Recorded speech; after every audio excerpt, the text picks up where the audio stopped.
of Sri Lanka now has stepped in owing to all this chaos. The speaker has said, and I quote, "President has informed me he will send his resignation letter within today. A new president will be elected on the 20th in the parliament." This is, of course, after much of the upheaval and a public revolt over Speaker appointing Ranil Wickremesinghe as the interim president, which the public at large haven't approved of. The Speaker now rolling back, it appears. He says, "President has informed me that he will send his resignation letter within today. A new president will be elected on the 20th in the parliament." Let me cut across to Governor Jeevan, who's still with us. Governor, your take on this? The Speaker now stepping in, saying that the president, we believe this he means or is indicating Ranil Wickremesinghe, or does he mean Gotabaya Rajapaksa? Who exactly is he referring to when he says that the president has said resignation letter will come within today, new president will be elected on the 20th in the parliament? So President Rajapaksa appointed Prime Minister Wickremesinghe as acting president. Yeah. Speaker is speaking of President Rajapaksa stepping down. That's right, what so he's referring to. This is in reference to Rajapaksa stepping down, Gotabaya Rajapaksa stepping down. Absolutely. All right. So at this point, the Speaker says that a new president will be elected on the 20th in the parliament. What exactly do you believe is the reason at this point for Gotabaya Rajapaksa to have fled the country? Is he fearing arrest or an attempt now to cling on to power, even in this desperate situation? What really led to his running away from the situation instead of facing it? Honestly, I can't speak for him, but he had to leave his own private home months back. Then he had to leave his official home, and he couldn't physically function in office. So things were becoming fairly untenable, and wherever he was, I believe, in Sri Lanka, there would have been a rumpus.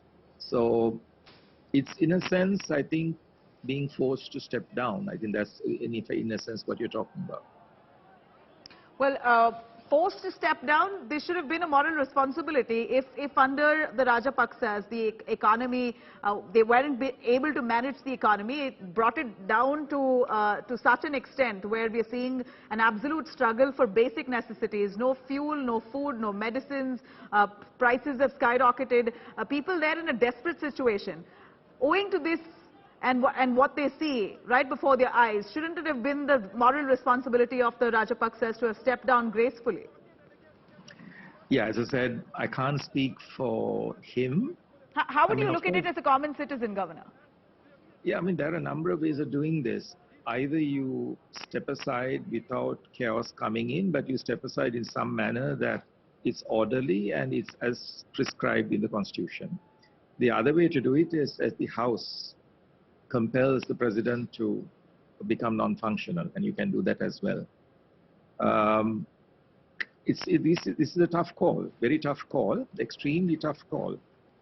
One can always say in hindsight could have been done differently, but that's really left until all the dust settles down for us to really get a proper analysis, because I would use the word unfortunately, we shouldn't be here at all.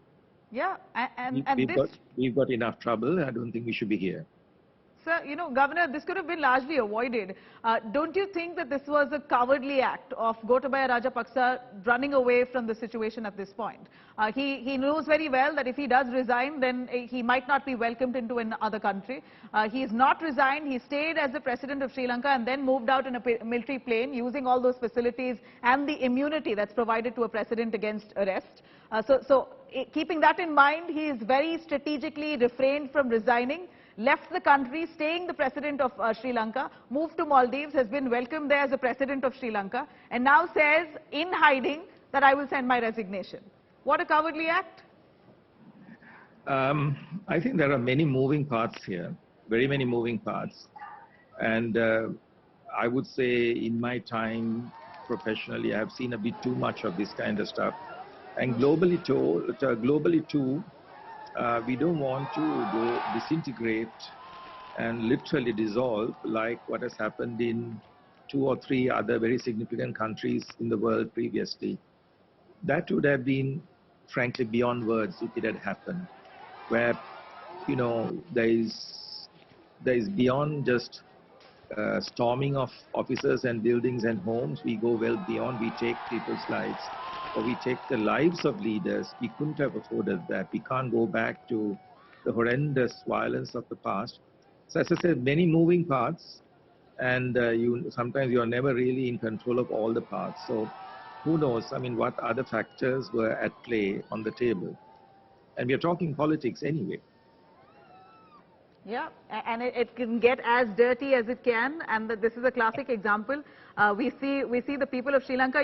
Governor, we're really concerned about the future, the near future of the people of Sri Lanka. Without food, no fuel, no medicines. Is there any way that you all are handling the situation, and who's right now acting at the behest of the government to ensure that these necessities are met with? Is there a reserve of all these basic essentials that you're using in for a rainy day like this?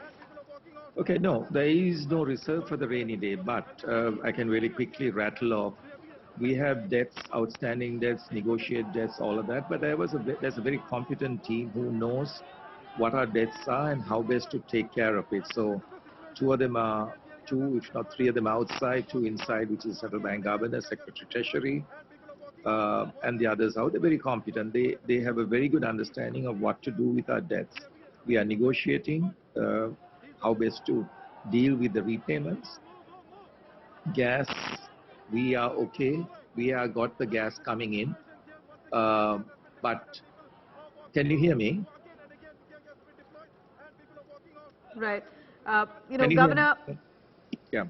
Yeah, a quick word if you want to say to the people who are watching this kind of situation that you may have never seen in your lifetime. We hear that this is unprecedented in Sri Lanka. Really, India all along the way has been very supportive of the people of Sri Lanka. And also, I want you to rubbish all those rumors that claim that India has aided in the exit of Gotabaya Rajapaksa. This is absolutely baseless. Our government has clarified on that. Apart from that, enough and more aid has come in from India as well. A quick word on that finally. Yeah, very quickly, I would say, I think we are running on, the most recent shipment is about 40,000 tons of fertilizer, which goes across the country. We've had medicine, we've got fuel. I believe there is further discussion with the RBI that's going on. And as for developments overnight, Sri Lanka Air Force flew to Maldives. That had nothing to do with the Indian Air Force or the government of India. So I think these are two distinct things. Yeah. We've been supported hugely and wholly by the government of India, without a doubt. We really need to be pulling up our socks now. But I can also assure you and your viewers that it's not all lost. Yeah. My last comment is that I saw in 1987, when the Indo-Lanka Accord was signed, Colombo was stormed, precisely what we're having right now. It was stormed. Every effort was made to set it up in flames, so we survived that. We will. It's going to be a rough day, but we will survive this. Yeah, definitely. hope is alive. Hope is alive. Governor Jeevan, really appreciate your time in this chaotic situation. Thank you very much. I hope your word resonates with those people who are currently upset, desperate, out there protesting against the current regime.